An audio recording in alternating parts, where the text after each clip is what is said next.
I would play all the great games. I would travel back in time to the good old days. Hold up.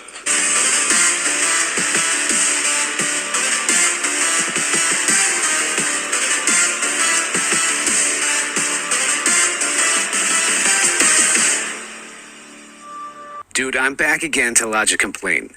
Last night I woke up in the middle of the night and I had a song stuck in my head. Do you know which one it was? Guess who's back? Back again. Mark is back. Mark is back. Honest to God, I'm not even kidding. And I'm sure it's a problem that I'm the only one on earth suffering from. Interesting. How should I respond?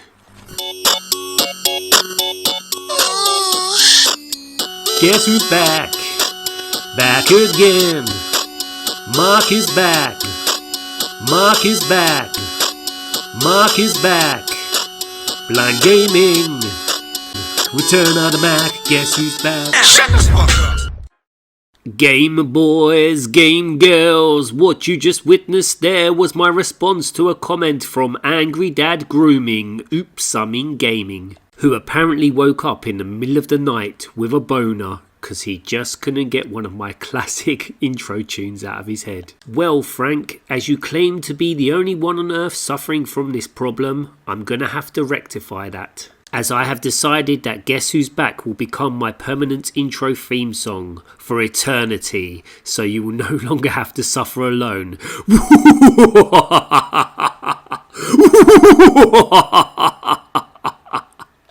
You've also given me an idea for a new segment I'm going to start to add to my videos, where I respond to some of my fans' comments. But what to call it? It's your comments, it's your comments. It's your comments, it's your comments. It's your comments, it's your comments. It's your comments, it's your comments.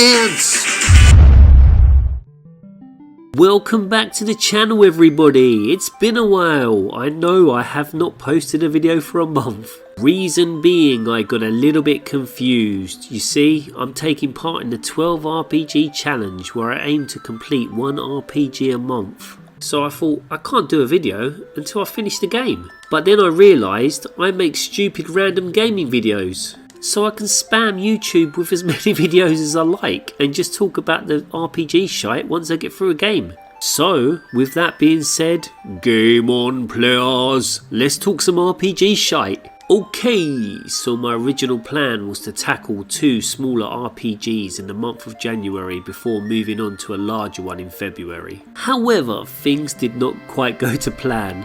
I didn't actually start playing the game until the 10th, 12th, 14th of January? I don't remember. I'm proud to announce the first game I managed to finish as part of the 12 RPG challenge was Sword of Vermilion for the Sega Mega Drive / Genesis, and apparently you're meant to be able to finish this within 20 hours. Which is fucking bullshit, because I reckon it took me at least 3 times as long as that to finish this game. 60 hours plus, I'm guessing. Yes, I could have done it quite a lot quicker, but I'll give you some of the reasons why I think it took me so long in a bit. But the only person who's going to finish this game within 20 hours is somebody who's very familiar with it, played it many times before, and as someone who's just played it, I think if I was to speedrun it now, I would struggle to beat it within 30 hours. It'd be closer to 40. And one of the reasons I picked this game is because I thought I could get through it quickly. That did not happen, and I actually didn't finish it until the 2nd of February. Which puts me behind schedule, but I'm not worried.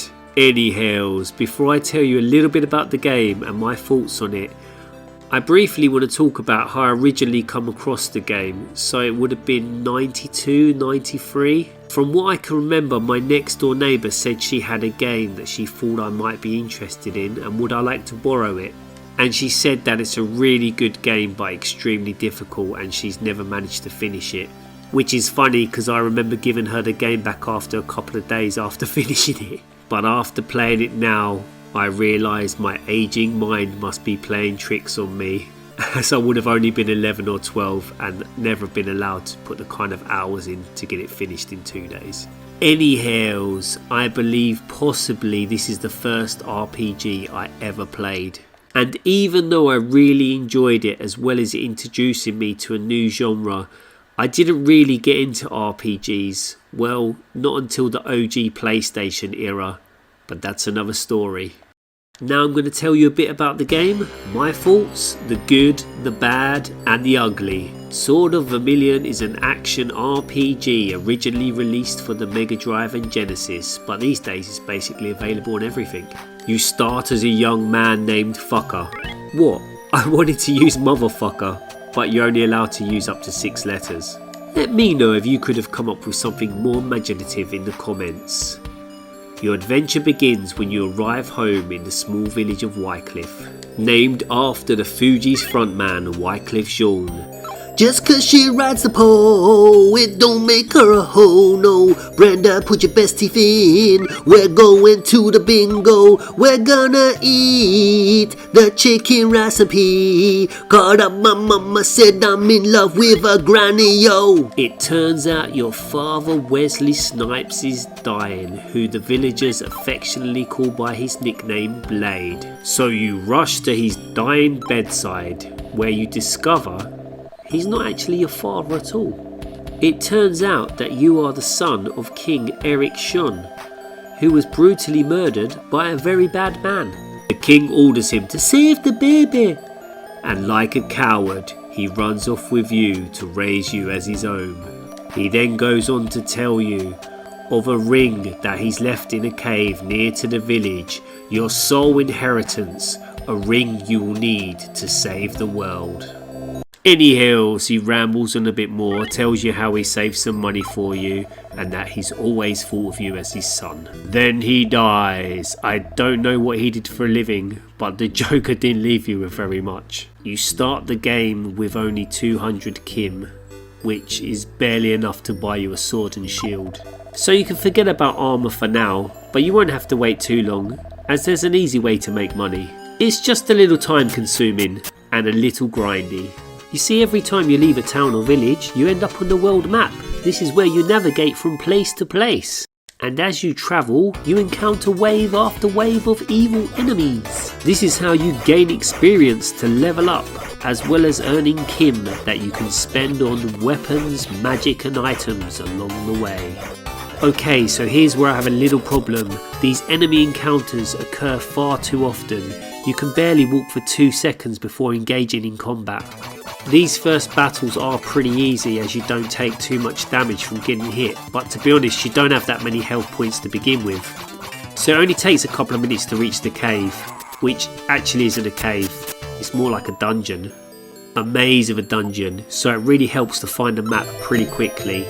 Now this is where I have another issue with the game. I just left the village, made it to the cave, and already inside these monsters seem to be dishing out far more damage. The stupid thing is you can only carry 8 items at a time, and I entered the cave with healing herbs and candles. And the issue I had searching for the ring was I would use all the herbs or all the candles before I found it. So I had to return to the village 2 or 3 times to heal up and resupply. My point being is right from the beginning of the game you're going to find yourself going backwards and forwards, which can be a little frustrating. Once I'd retrieved the ring, I decided before moving on to the next town I'd just do some grinding outside Wycliffe, which actually really helped. You see, as you move into new areas of the map, the enemies become progressively more difficult, requiring more hits to kill, and they do more damage. I found that spending some time in the early parts of the game just to grind, level up, get some money, buy better weapons and armour. And even though this was time consuming, repetitive and a little bit boring, I found that it really sped things up in the middle and later stages of the game, as eventually I'd become extremely overpowered and didn't find the encounters very difficult. And once I'd obtained strong magical spells, if I found myself surrounded by huge numbers of enemies, I could just destroy them in one go. I got to a point where I felt that I didn't really need to level up anymore, so just run away from most battles to speed the game up. The boss fights unfortunately were extremely easy. I didn't know what I was doing half the time and got hit quite a lot, and still managed to survive and defeat every single one of them first time. I mean, I did enjoy them. I got to stab Puff the Magic Dragon in the face, and that was fun.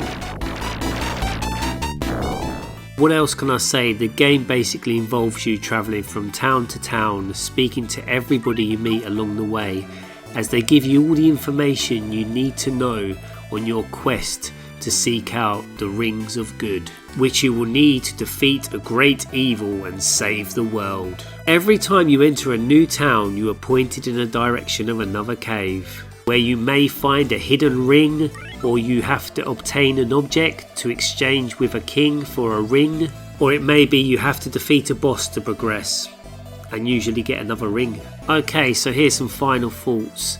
It's very slow and grindy to begin with and extremely repetitive. It's kind of annoying that every time you're in a town or a village you have to seek out and speak to every single person, most of which say the same thing every time and don't help you at all. Some of them are going to point you in the right direction, give you advice and items such as maps. There's certain characters that will say something and then you have to go back and speak to everybody else again, as the important characters will say something new. There's certain key people that if you don't talk to, you can't actually progress with the game. You end up getting stuck and then have to go back and speak to everybody again until you figure out who they are. Okay, enough bitching, because I did enjoy myself with this. I love the graphical style, the game has great music. The story, although pretty simple, was an interesting one. I did enjoy the exploration and the dungeon crawler aspects of the game, as well as the caves being like mazes that you had to try to navigate. And as the caves become more complicated, they're not just one level, they're 2 or 3 with several different entrances and exits. And until you find the maps can be pretty challenging, and I didn't always find the maps. Yeah, you may mock the combat in this, but let's be fair, it was pretty impressive for its time. The big question is, would I recommend this to anybody? Yeah, I would. It's not particularly difficult, and I think anybody with average gaming skills and RPG knowledge should be able to get through this without coming across any real problems. The only thing is, it's a little time consuming, definitely longer than 20 hours, probably quite a lot longer. I recommend if you're going to play this, use a guide, have stuff like the world and cave maps ready to go. It's probably good to know where the treasure chests are, which contain the best and most useful items, as you wouldn't want to miss those. These are just a few tips that definitely make your gaming experience better. Anyhows, I think you catch my drift. There we have it, my first RPG of the year complete. Only 11 more to go. And you know something? I recorded so much gameplay footage from this, I'm definitely going to have to do something with it. I'm not quite sure what yet, as I know it's going to involve a lot of hard work going through hours of footage. But I know there's funny dialogue in the game and I can definitely get plenty of funny videos out of it. You never know, there may be a new series on the cards. So what next? I'm going to start playing my next RPG and hopefully have it finished by the end of the month. Yeah, I know we're already halfway through February. I'm not going to say what it is, as I'll save that for my next RPG recap, but apparently I should be able to get through this one a lot quicker. Well, according to James from Sweet Radish Gaming, who actually recommended it to me, he said it takes about 10 to 12 hours. So I'll let you know how I get on with that, and hopefully you won't have to wait another month before my next video. To be fair, there's plenty of other content I could be making, but you know how it is. Work, family, life. This hobby comes last, unfortunately. Before I go, have you ever played Sword of Vermilion? Which RPGs are you currently playing?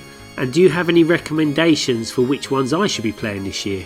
Also, a special thanks and shout out goes to Angry Dad Gaming, who made a guest appearance in this video. His channel is linked in the description, along with the boys who are taking part and are in the 12 RPG challenge group. Game on, players! Thank you all for watching my stupid video. I really do appreciate it. Until next time, peace!